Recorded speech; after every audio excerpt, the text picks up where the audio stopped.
Hey guys, today we're going to be talking about news, and the first one up is mysterious drone sightings. So, mysterious drone sightings have been reported across several states, including New Jersey, New York, and Virginia, sparking public concern and speculation. The FBI, DHS, and state police are investigating but have found no evidence of foreign involvement or national security threats.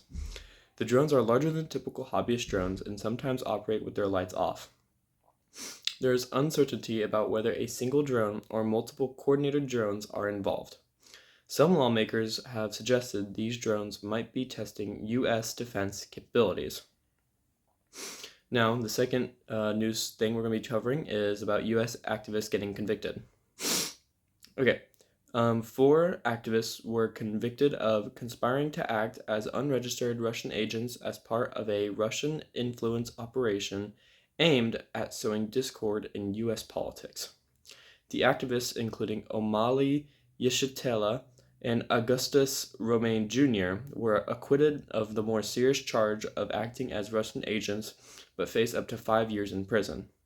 The trial revealed a 7-year effort by Russia to influence U.S. politics by backing marginal groups.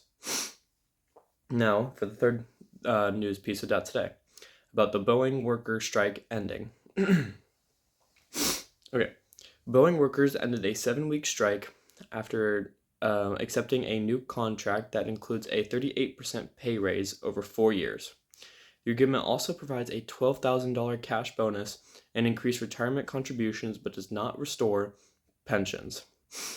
The strike had halted productions of most of Boeing's passenger planes, and the new contract allows operations to resume.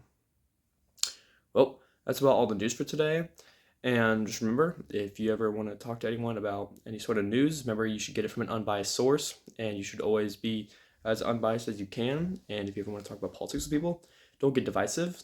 As you can see, those people, the Russian people were coming over, the Russian agents were trying to come over. Those specific ones were trying to make it specifically more divisive. Don't be like that. Don't fall into people trying to make U.S. politics more divisive. Try to be open-minded and make your political discussions actually discussions instead of just yelling at each other.